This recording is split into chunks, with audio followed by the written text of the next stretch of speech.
Ibrani 11 ayat 21.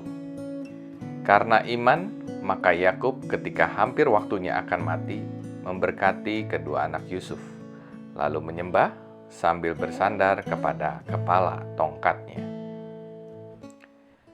Suatu malam dalam sebuah rumah terjadi kebakaran, dan ada seorang anak terjebak di lantai atas. Ayahnya yang berada di bawah berteriak, "Melompatlah, aku akan menangkapmu." Namun karena besarnya api dan karena pekatnya asap yang ditimbulkan, ia tidak dapat melihat ayahnya. Ia sangat takut sampai tidak bisa melakukan apa-apa. Ayahnya terus berteriak, "Cepat melompat, aku akan menangkapmu." Anak ini berteriak, "Ayah, aku tidak dapat melihatmu." Lalu si ayah menjawab, "Tetapi aku dapat melihatmu, percayalah, melompat sekarang." Saudara-saudara yang dikasihi Tuhan, demikianlah iman. Kemampuan kita untuk melihat Bapa kita begitu terbatas. Tetapi dengan iman, kita percaya bahwa Allah melihat kita dan kita mampu menghampirinya. Iman membuat kita bergerak ke arah kehendak Bapa, walaupun jalannya tampak tertutup asap yang pekat. Tokoh-tokoh Alkitab Perjanjian Lama yang disebutkan dalam kitab Ibrani 11 ini belum mengerti secara teologis mengenai definisi iman. Kenapa? Karena jika saudara-saudara mencari kata iman di dalam Perjanjian Lama, maka saudara-saudara tidak akan menemukan kata iman di Perjanjian Lama. Karena memang konsep iman di PL tidak ada.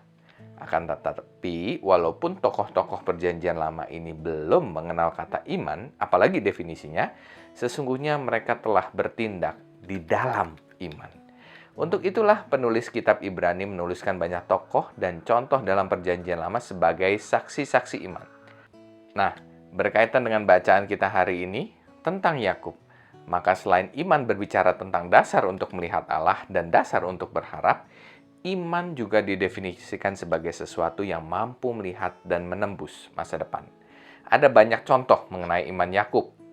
Ketika dalam pelarian, ketika bekerja keras untuk mendapatkan Rahel, ketika bergumul di Peniel dan menang, ketika menghadapi sebuah kebohongan bahwa Yusuf anaknya mati diterkam binatang buas, dan sampai semangatnya untuk menghampiri Yusuf di Mesir. Banyak sekali contoh iman yang bisa ditemukan di kitab Kejadian dalam tokoh Yakub ini.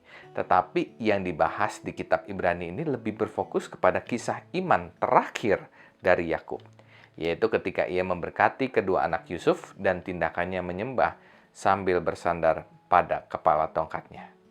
Apa yang menjadi tindakan iman dari kedua peristiwa ini? Yang pertama, ia memberkati kedua anak Yusuf, yaitu Manasye dan Efraim. Bukan hal yang aneh bagi orang tua untuk memberkati seseorang yang lebih muda dari mereka. Namun, berkat Yakub ini bukan berkat orang tua kepada anak yang biasa dilakukan, melainkan berkat untuk mengangkat mereka dari cucu menjadi anak, yang kelak kita kenal sebagai 2 dari 12 suku Israel. Yakub bernubuat bahwa si bungsu akan menjadi lebih besar dari si sulung. Dan memang demikianlah perjalanan bangsa Israel nantinya. Tokoh-tokoh Alkitab kemudian seperti Yosua dan raja-raja Israel Utara berasal dari suku Efraim. Sedangkan dari suku Manasye hanya satu tokoh Alkitab. Bukan hanya tokoh, tetapi wilayah tempat tinggal suku Efraim lebih besar dari suku Manasye. Nah, dan dari fakta sejarah ini membuktikan apa yang dikatakan oleh Yakub menjadi sebuah kenyataan. Jika bukan karena iman, maka Yakub tidak mungkin dapat melihat ke depan dan bernubuat seperti demikian. Sekali lagi, saudara-saudara, soal iman. Iman Yakub telah mampu melihat dan menembus masa depan.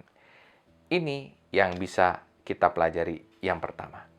Lalu yang kedua adalah ketika Yakub menyembah sambil bersandar kepada kepala tongkatnya.